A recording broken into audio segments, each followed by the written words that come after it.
Hey everyone, I hope you guys are doing very good. आज हम लोग discuss करते हैं कुछ जनरल टाइप्स ऑफ रिएक्शंस को।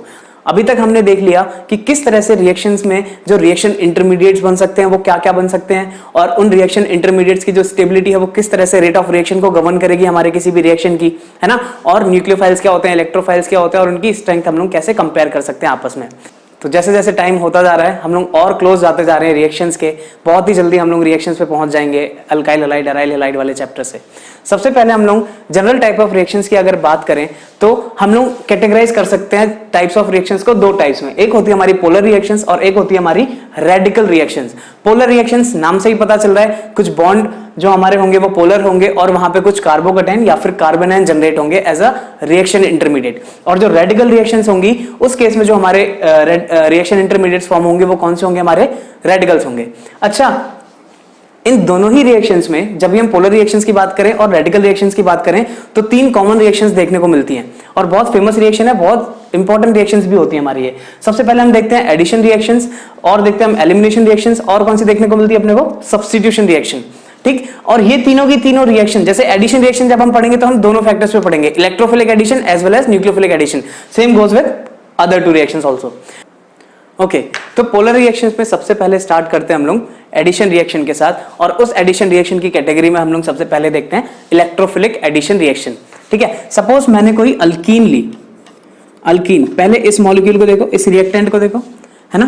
पहले इस मॉलिक्यूल को देखो, इस मॉलिक्यूल में क्या है, एक पाई बॉन्ड है, और पाई बॉन्ड में क्या होती है, इलेक्ट्रॉन डेंसिटी होती है, और वो डेंसिटी डोनेट होकर कहीं पे बॉन्ड बना लेती है, और इसीलिए हम इसको क्या बोलते हैं, न्यूक्लियोफाइल बोलते हैं, है ना। ये चीज अपन पहले भी डिस्कस कर चुके हैं।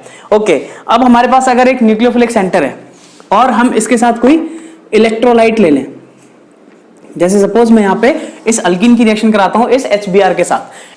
अच्छा, क्या होता है इलेक्ट्रोलाइट? इलेक्ट्रोलाइट वो सारे सब्सटेंसेस होते हैं जिसको जब हम वाटर में डिसॉल्व करें तो वो आयंस में डिसोसिएट हो जाए। ठीक है, डिसोसिएट और भी तरह के होते हैं, जैसे PCl5 को जब हम हीट करते हैं तो वो PCl3 और Cl2 में डिसोसिएट हो रहा है, लेकिन वो दोनों के दोनों क्या है, वो दोनों के दोनों आयंस नहीं है, तो उसको हम PCl5 को इलेक्ट्रोलाइट नहीं कह सकते। लेकिन जब अपन HBr को वाटर में डिसॉल्व करें, है ना, कंडीशन क्या है, अपन किसी भी चीज को जब वाटर में डिसॉल्व करें और वो आयनाइज हो जाए, आयंस में ब्रेक हो जाए, तो वैसे सारे सब्सटेंसेस क्या होंगे, हमारे इलेक्ट्रोलाइट्स होंगे। ठीक है, अच्छा, अब इस अगर मैं मॉलिक्यूल को देखूं HBr को, तो इसमें बॉन्ड पोलराइजेशन होगा। क्यों? क्योंकि जो ब्रोमीन है वो ज्यादा इलेक्ट्रोनेगेटिव है एज कंपेयर टू हाइड्रोजन, जो ज्यादा इलेक्ट्रोनेगेटिव है। वो जो शेयर्ड पेयर ऑफ इलेक्ट्रॉन है हमारे कोवलेंट बॉन्ड में, वो उसको और अपनी साइड खींचेगा। इसका मतलब जो ब्रोमीन है उस पर आएगा डेल्टा नेगेटिव चार्ज, साथ में जो हाइड्रोजन है उस पर आ जाएगा डेल्टा पॉजिटिव चार्ज। अब देखो, यहां से अटैक इनिशिएट हो रहा है हमारा कार्बन के डबल बॉन्ड से, पाई बॉन्ड से, और किस पे जा रहा है, वो किसी इलेक्ट्रोफिलिक सेंटर पे। इसीलिए अपन क्या बोल रहे हैं इसको, इलेक्ट्रोफिलिक एडिशन रिएक्शन की जो हमारा इनिशिएशन है रिएक्शन का, वो किससे इनिशिएट हुआ, किसी इलेक्ट्रोफिलिक पार्ट पे अटैक हुआ, किसी न्यूक्लियोफिलिक पार्ट का। ठीक है, ओके, तो अब जब ये इलेक्ट्रॉन्स डोनेट होंगे हाइड्रोजन पे, तो हाइड्रोजन को हम देखें, हाइड्रोजन की जो इलेक्ट्रॉनिक कन्फिग्रेशन होती है वो क्या होती है, 1s में इलेक्ट्रॉन्स होते हैं इसके, मतलब एक ही ऑर्बिटल है, इसका मतलब बॉन्ड भी सिर्फ एक ही बन सकता है। इसका मतलब जब ये बॉन्ड फॉर्म हो रहा होगा उसी टाइम पे ये बॉन्ड ब्रेक करना पड़ेगा अपने को।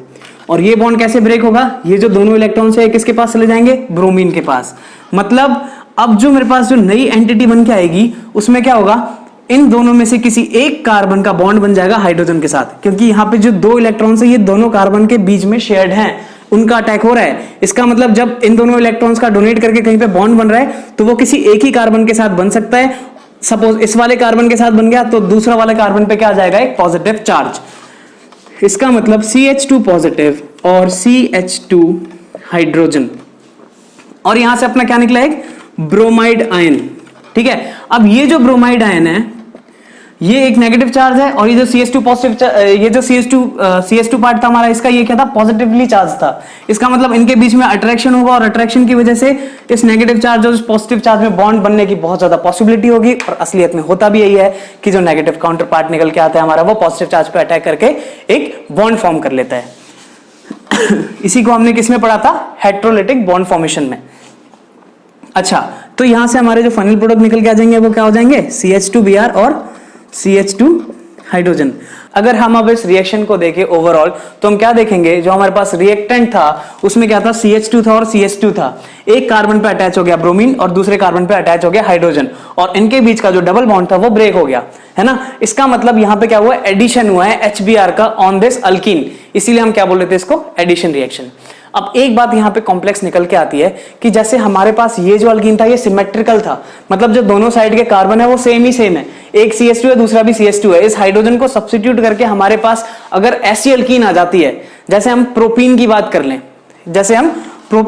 लें, CH2 double bond CH and CH3, ये कैसी अल्कीन है, ये अनसिमेट्रिकल अल्कीन है। क्यों? क्योंकि इस अल्कीन के जो दोनों कार्बन हैं उनकी connectivity different group of atoms के साथ है। जैसे इसके साथ दोनों हाइड्रोजन अटैच्ड हैं, इस कार्बन के साथ एक हाइड्रोजन और एक CH3 ग्रुप है।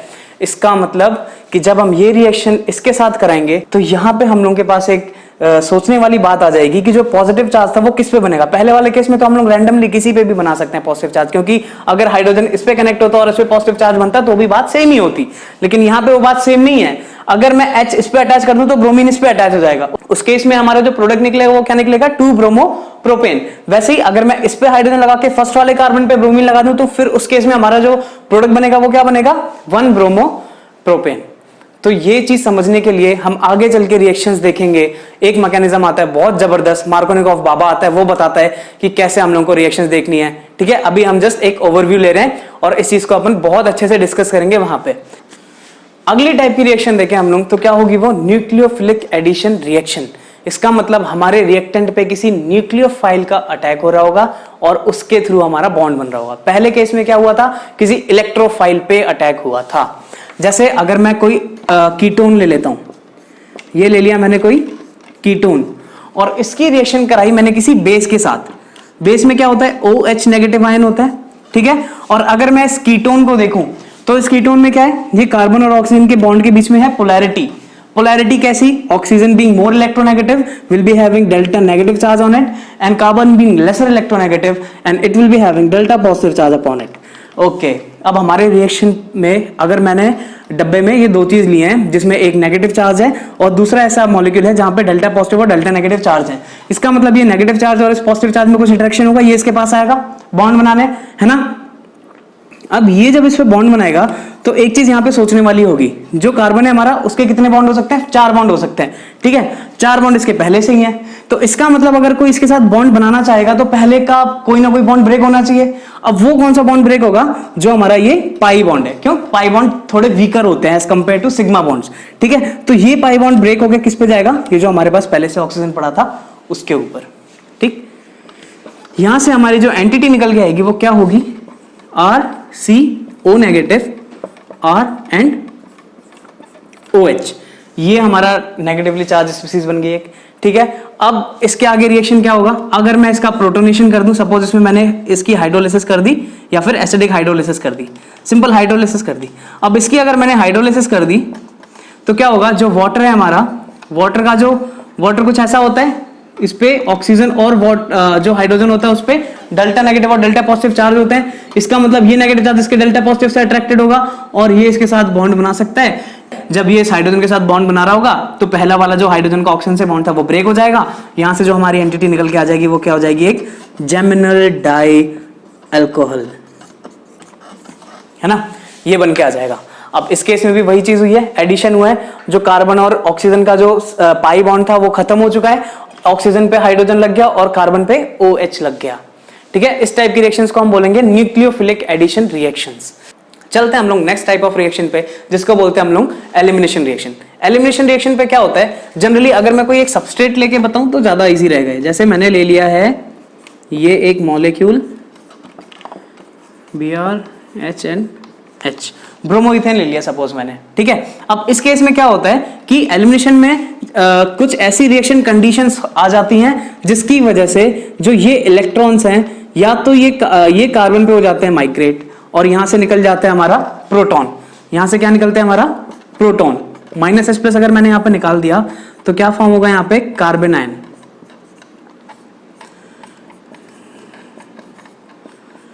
यहाँ पे फॉर्म हुआ हमारा कार्बन आयन। अब अगर मैं दूसरा, अब इसमें और हम क्या मॉडिफिकेशन कर सकते हैं रिएक्शन में, इस चीज को देखने की कोशिश करूं तो मैं यहाँ पे देख सकता हूँ ये जो कार्बन है इसका बॉन्ड, दो बॉन्ड तो इसके हाइड्रोजन के साथ हैं और कार्बन हाइड्रोजन बॉन्ड काफी ज्यादा स्टेबल होते हैं, काफी ज्यादा स्ट्रॉन्गर होते हैं। लेकिन अगर मैं इस कार्बन और ब्रोमीन बॉन्ड की बात करूं तो ये कैसे बॉन्ड होंगे, इसमें पोलराइजेशन होगा, डेल्टा पॉजिटिव सेंटर होगा हमारा कार्बन और डेल्टा नेगेटिव सेंटर होगा हमारा ब्रोमीन। ठीक है, मतलब अगर मैं इसका बॉन्ड बना दूं नेगेटिव चार्ज का इस कार्बन के साथ, तो हाई टेंडेंसी होगी कि ये ब्रोमीन इसके इलेक्ट्रॉन्स लेके भाग जाए और यहां पे क्या फॉर्म हो जाएगा, एक double bond HCH, double bond CH और H। एडिशन का जस्ट उल्टा किया हम लोग ने। उस केस में क्या किया था, अल्कीन के डबल बॉन्ड को ब्रेक करके वहां पे हमने H और Br लगाया था। इसके ऐसे केसेस में क्या होता है, किसी मॉलिक्यूल में से दो एंटिटीज निकल जाती हैं, एक पॉजिटिवली चार्ज और एक नेगेटिवली चार्ज। यहां से क्या निकला हमारा ब्रोमाइड आयन। ठीक है, इस तरह की रिएक्शंस अपने को देखने के मिलेंगी एलिमिनेशन रिएक्शन में। और हर बार ऐसा नहीं होगा कि वहां पे कोई ना कोई हमारा एनायन जनरेट हो रहा हो। एलिमिनेशन रिएक्शंस की भी कई सारी मैकेनिज्म होती हैं, जैसे E1, E2, E1CV। ठीक है, तो E2 रिएक्शन में कोई भी जो हमारी ये नेगेटिवली चार्ज स्पीसीज है ये फॉर्म नहीं होती, वो एक कंसर्टेड मैकेनिज्म के थ्रू प्रोसीड करती हैं। ये सारी बात हम वहां पे अच्छे से डिस्कस करेंगे। ठीक है, अभी जस्ट हम देख सकते हैं कि किस तरह से हमारी कैसे हमारी एलिमिनेशन रिएक्शन हो सकती है। चलते हैं अपन नेक्स्ट टाइप की रिएक्शन की ओर, जिसको बोलते हैं अपन सब्स्टिट्यूशन रिएक्शन। सब्स्टिट्यूशन रिएक्शन भी दो तरह की होती है, nucleophilic substitution reaction as well as electrophilic substitution reaction. सबसे पहले देखते हैं हम लोग न्यूक्लियोफिलिक सब्स्टिट्यूशन रिएक्शन किस तरह की देखने को मिलेंगी अपने को। इस रिएक्शन को समझने के लिए हम लोग एक जबरदस्त एग्जाम्पल लेते हैं, एक मिथाइल आयोडाइड का, और उसके साथ रिएक्ट कराते हैं हम OH नेगेटिव को। ठीक है, तो यहाँ पे क्या होता है, अगर मैं इस मॉलिक्यूल को देखूं तो ये मॉलिक्यूल कुछ ऐसा होगा, कार्बन है, उसके पास तीन हाइड्रोजन है और एक आयोडीन है। ये कार्बन आयोडीन का बॉन्ड कैसा होगा, पोलराइज बॉन्ड होगा। इसका मतलब इस पे आएगा डेल्टा नेगेटिव चार्ज और कार्बन पे आएगा डेल्टा पॉजिटिव चार्ज। इसके साथ में हम लोग ने क्या लिया है, OH नेगेटिव। इस OH नेगेटिव का अट्रैक्शन होगा इस डेल्टा पॉजिटिव सेंटर से, और अगर ऐसा हो गया इसका मतलब इस नेगेटिव चार्ज का अटैक हो जाएगा इस डेल्टा पॉजिटिवली चार्ज कार्बन पे। अब वही बात आ गई फिर से कि कार्बन के तो चार बॉन्ड है, इसका मतलब पहले का कोई एक बॉन्ड ब्रेक होना पड़ेगा। तो जब OH नेगेटिव का इस पे अटैक होगा तो यहाँ पे जो कार्बन और आयोडीन के इलेक्ट्रॉन्स थे प्रेजेंट पहले से ही, ये आयोडीन I- बन के निकल जाएंगे। मतलब यहाँ से जो हमारी एंटिटीज फॉर्म होंगी वो कौन सी होंगी, OH कार्बन और इसके कार्बन के तीन हाइड्रोजन, साथ में हमारे पास एक आयोडाइड आयन। इस तरह की रिएक्शंस अपने को देखने को मिलेंगी जिनको हम बोलेंगे न्यूक्लियोफिलिक सब्स्टिट्यूशन रिएक्शन। मतलब जो यहाँ पे कार्बन आयोडीन का जो बॉन्ड था वो किससे सब्स्टिट्यूट हो चुका है, कार्बन ऑक्सीजन के बॉन्ड से। ठीक है, तो ये बात आती है हमारी न्यूक्लियोफिलिक सब्स्टिट्यूशन रिएक्शन में। सेम इसी तरह से हमारे पास इलेक्ट्रोफिलिक सब्स्टिट्यूशन रिएक्शन भी होती है। कुछ इसी तरह से हमारे पास इलेक्ट्रोफिलिक सब्स्टिट्यूशन रिएक्शंस भी देखने को मिलती हैं। और इलेक्ट्रोफिलिक सब्स्टिट्यूशन रिएक्शन जनरली हम लोगों को एरोमेटिक हाइड्रोकार्बन जैसे बेंजीन है, इनकी रिएक्शंस में देखने को मिलेगी। जैसे बेंजीन की रिएक्शन सपोज मैं कराता हूं ब्रोमीन से रिएक्शन कराता हूं in presence of FeBr3 as a catalyst. यहां पे इस FeBr3 का क्या रोल होगा, जो मेरा ब्रोमीन है ना ये इसको आयनाइज, अच्छा ब्रोमीन का हम लोग वैसे बॉन्ड देखें तो ये आयनाइज नहीं होगा because both of the atoms are same, मतलब they both are having same electronegativity. इस वजह से यहाँ पे बॉन्ड पोलराइजेशन हमें उतना देखने को नहीं मिलेगा। इसको पोलराइज कराने के लिए यूज किया हम लोग ने FeBr3 का, जो कि एक कैटलिस्ट है। वो किस तरह से होगा, जैसे ये मेरा मेटल है, मेटल क्या करेगा, इसके इलेक्ट्रॉन्स को अपने साइड अट्रैक्ट, और उस वजह से क्या होगा, जो ब्रोमीन है इसके अट्रैक्शन की वजह से, FeBr3 के अट्रैक्शन की वजह से क्या हो जाएगा, पोलराइज हो जाएगा। समझ रहे हो, यहां पे जो मॉलिक्यूल था ना वो न्यूट्रल था, उसको हम लोग ने पोलराइज करा है किसी थर्ड पार्टी की मदद से। क्या जबरदस्त बात है ना। अब देखो जब ये FeBr3 क्या कर रहा होगा, इसके इलेक्ट्रॉन डेंसिटी को अपने साइड खींचेगा, मतलब इस वाले ब्रोमीन पे डेल्टा पॉजिटिव चार्ज आया। अब देखना पड़ेगा हमें यहाँ पे ये कि ये जो ब्रोमीन है सेम इलेक्ट्रोनेगेटिविटी के होते हैं, लेकिन अगर किसी दूसरे ब्रोमीन पे डेल्टा पॉजिटिव चार्ज आ गया तो वो ज्यादा इलेक्ट्रोनेगेटिव हो गया। किसके कंपैरिजन में, ऐसे ब्रोमीन के जिसके पास कोई भी डेल्टा पॉजिटिव चार्ज नहीं है ना। अब क्या होगा, ये जो ब्रोमीन है इसकी इलेक्ट्रॉन डेंसिटी को अपने साइड खींच लेगा, उस वजह से क्या होगा, जो साइड वाला ब्रोमीन है इस पे भी एक पॉजिटिव चार्ज जनरेट हो जाएगा, है ना। ओके, ये आ गई हमारे पास बहुत जबरदस्त बात। ठीक है, अब क्या होता है, यहाँ पे जो हमारे पास ये बेंजीन है, ये बेंजीन कैसा है, एक न्यूक्लियोफिलिक सेंटर है। क्यों, क्योंकि इस बेंजीन पे है पाई इलेक्ट्रॉन्स जो कि डोनेट हो सकते हैं। एडिशन रिएक्शन हमें एरोमेटिक मॉलिक्यूल्स में देखने को नहीं मिलती, लेकिन सब्स्टिट्यूशन रिएक्शन हाँ देखने को मिलती है। तो यहाँ पे क्या होगा, इसका इस ब्रोमीन पे अटैक, और साथ में दूसरा वाला ब्रोमीन निकल जाएगा, है ना। मतलब इसी की तरह कि इसका इस ब्रोमीन पे अटैक हो रहा है, ये ब्रोमीन निकल जा रहा है FeBr3 के साथ। तो इसको मिटा दूं मैं, समझ गए होगे। तो अब देखो यहां से क्या फॉर्म हो रही है हमारी नई एंटिटी इस वाले बॉन्ड से अटैक हुआ, इसका मतलब एक कार्बन के साथ तो ब्रोमीन का बॉन्ड बन गया, लेकिन दूसरे कार्बन पे क्या आया हमारे पास पॉजिटिव चार्ज आ गया, ठीक है। ये बन गया हमारी एक carbocation. To regain the aromaticity of the molecule, यहां पे क्या होता है हमारा जो दूसरा हाइड्रोजन है ना ब्रोमीन के साथ वाला, अगर ये ब्रेक हो जाए तो क्या होगा, यहां से अगर H+ निकल जाए तो वो क्या करेगा, यहां पे बॉन्ड बना लेगा, है ना। और जैसे ही यहाँ पे पाई बॉन्ड बनेगा वहां पे तुरंत हमारी एरोमेटिसिटी रीगेन हो जाएगी, वापस से हमारा मॉलिक्यूल क्या बन जाएगा, एक एरोमेटिक मॉलिक्यूल, जो कि किसी भी मॉलिक्यूल को बहुत अच्छी तरीके से स्टेबलाइज करता है। मतलब यहाँ पे जो हमारा प्रोडक्ट बनेगा वहां पे क्या होगा, जो ब्रोमीन है वो हाइड्रोजन से क्या हो गया, सब्स्टिट्यूट हो गया, है ना। क्योंकि इसमें मैं देखूं तो क्या होगा, C6H6 is the molecular formula of benzene. जब हमने इसकी ब्रोमीन के साथ रिएक्शन कराई इन प्रेजेंस ऑफ FeBr3 तो क्या बना वहां से हमारा ब्रोमोबेंजीन। यहाँ पे जो हाइड्रोजन था वो रिप्लेस हो गया किससे, ब्रोमीन से। मतलब यहाँ पे हो गया हमारा एक सब्स्टिट्यूशन रिएक्शन। इस तरह की रिएक्शंस को हम क्या बोलेंगे, इलेक्ट्रोफिलिक सब्स्टिट्यूशन रिएक्शन। अब समझते हैं हम लोग जनरल रिएक्शंस की दूसरी कैटेगरी को, जिनको बोलते हैं अपन रेडिकल रिएक्शंस। जिस तरह से हम लोग ने एडिशन रिएक्शन, सब्स्टिट्यूशन रिएक्शन और एलिमिनेशन रिएक्शन होती हुई देखी थी, कुछ उसी तरह से रेडिकल रिएक्शंस में भी हम लोग को देखने को मिलेगा। लेकिन जो रेडिकल रिएक्शंस होती है ना वो बेसिकली 3 स्टेप्स में डिवाइडेड होती हैं। सबसे पहले क्या होता है, कोई रेडिकल फॉर्म होता है जिसको अपन बोलते हैं चेन इनिशिएशन या फिर इनिशिएशन। इनिशिएशन स्टेप में क्या होता है, formation of radical by homolytic bond fission. और होमोलिटिक बॉन्ड फिजन कब होगा, जब मैंने बोला था कि किसी भी मॉलिक्यूल पे हम लोग लाइट शाइन कराएंगे या फिर उसको हीट करेंगे तो क्या होता है, वहां पे रेडिकल्स जनरेट होते हैं। जैसे एक क्लोरीन है, क्लोरीन को हमने हीट किया, डेल्टा से हम लोग हीट रिप्रेजेंट करते हैं, या फिर लाइट Hν, है ना, लाइट की एनर्जी होती है वो Hν से डिनोट करते हैं हम लोग। तो वो जो Hν है वो इसका मतलब क्या है, कोई किसी पर्टिकुलर वेवलेंथ की या फिर पर्टिकुलर फ्रीक्वेंसी की हम लोग लाइट का यूज कर रहे हैं, ठीक है। ओके, तो ये क्या करते हैं, इन दोनों का क्या काम होता है, हीट का या फिर लाइट का किसी भी सिग्मा बॉन्ड को ब्रेक करना by homolytic bond fission. Homolytic bond fission होगा तो कैसे होगा, एक इलेक्ट्रॉन आ गया इस क्लोरीन पे, दूसरा इलेक्ट्रॉन चले गया दूसरे वाले क्लोरीन पे, यहाँ पे क्या जनरेट हो गया हमारे 2 क्लोराइड रेडिकल। तो रेडिकल मैकेनिज्म में जो सेकंड स्टेप होता है वो होता है हमारा प्रोपोगेशन का स्टेप। क्या बोलते हैं step, reaction of radical to form new product radical, this में इन्वॉल्व एडिशन, एलिमिनेशन, सब्स्टिट्यूशन और रीअरेंजमेंट। मतलब जो हमारा फर्स्ट स्टेप में रेडिकल बना था वो अब रिएक्टेंट से रिएक्ट करेगा, और वो रिएक्टेंट गवर्न करेगा कि जो हमारी रिएक्शन होनी है वो एडिशन, एलिमिनेशन, सब्स्टिट्यूशन या रीअरेंजमेंट के थ्रू आगे रिएक्शन प्रोसीड होनी है। इसका मतलब क्या हुआ, जो रेडिकल रिएक्शन होंगी हमारी उसमें एडिशन हो रहा है, एलिमिनेशन हो रहा है, सब्स्टिट्यूशन हो रहा है या फिर रीअरेंजमेंट हो रहा है, ये किस चीज पे डिपेंड करेगा, जो हमने रिएक्टेंट लिया है। सपोज मैंने क्लोरीन की रिएक्शन कराई है मीथेन के साथ, CH4 के साथ, तो फर्स्ट स्टेप में क्या हुआ, क्लोराइड रेडिकल जनरेट हुआ। अब वो क्लोराइड रेडिकल मीथेन के साथ किस तरह से रिएक्ट करेगा ये देखते हैं अपन। तो जो क्लोराइड रेडिकल है वो मीथेन के एक हाइड्रोजन के साथ बॉन्ड बनाना चाहेगा, है ना, और ये जो हाइड्रोजन होगा ये अपने अच्छा क्लोरीन के पास एक इलेक्ट्रॉन पहले से ही है, इसको बॉन्ड बनाना है हाइड्रोजन के साथ, और हाइड्रोजन इस कार्बन से अटैच्ड है एक कोवलेंट बॉन्ड से। इसका मतलब अगर इस हाइड्रोजन को क्लोरीन से बॉन्ड बनाना है तो यहां से हम लोग को सिर्फ एक इलेक्ट्रॉन की जरूरत होगी। इसका मतलब जब ये क्लोरीन इस हाइड्रोजन पे अटैक करेगा तो यहाँ पे हाइड्रोजन अपना एक इलेक्ट्रॉन लेके इस क्लोरीन से बॉन्ड बना लेगा, ठीक है। होगा क्या, जो इस बॉन्ड का दूसरा इलेक्ट्रॉन है वो किस पे ट्रांसफर हो जाएगा, CH3 रेडिकल पे। ये CH3 रेडिकल क्या है, प्रोडक्ट रेडिकल है, ठीक है। अब जब CH3 रेडिकल हमारे कई सारे ऐसे बनते जाएंगे तो उसके बाद क्या होता है, जो ये CH3 रेडिकल है ये पहली वाली क्लोरीन से रिएक्ट करना स्टार्ट कर देते हैं। अब क्लोरीन से कैसे रिएक्ट करना स्टार्ट करेंगे, जो हमारा CH3 का रेडिकल है वो क्लोरीन के मॉलिक्यूल से कुछ इस तरह से रिएक्ट करेगा कि ये इसके क्लोरीन पे अटैक करेगा। सेम वही बात आ गई, क्लोरीन का पहले से सिग्मा बॉन्ड है, तो क्लोरीन का अगर इससे बॉन्ड बनाना है तो हम लोग को एक ही इलेक्ट्रॉन चाहिए, 2 इलेक्ट्रॉन नहीं चाहिए। तो एक इलेक्ट्रॉन तो इस क्लोरीन के साथ आके इस कार्बन और क्लोरीन के बीच में बॉन्ड बन गया, और दूसरा इलेक्ट्रॉन किस पे चले गया, दूसरे वाले क्लोरीन पे। मतलब यहां से जो नई एंटिटीज फॉर्म हुई वो कौन सी हुई, CH3Cl and chlorine radical again. यहाँ पे फिर से वही रेडिकल बन गया, अब ये क्लोरीन रेडिकल वापस से CH4 से रिएक्ट करके ये बनाएगा, और CH3 रेडिकल फिर से क्लोरीन से रिएक्शन करके ये बनाएगी। मतलब ये सबसे लंबा स्टेप होगा और ये कंटिन्यूअसली चलती रहेगी रिएक्शन, है ना। बार बार क्लोरीन का रेडिकल निकलेगा और वो क्लोरीन का रेडिकल फिर मीथेन से रिएक्ट करेगा, फिर मिथाइल रेडिकल निकलेगा, वो मिथाइल रेडिकल फिर Cl2 से रिएक्ट करके क्लोराइड निकालेगा, है ना। कब तक होगी रिएक्शन, जब तक हमारे पास लगभग जो हमारे पास एंटिटीज हैं वो रिएक्ट ना हो जाए। तो ये होता है हमारा प्रोपगेशन स्टेप।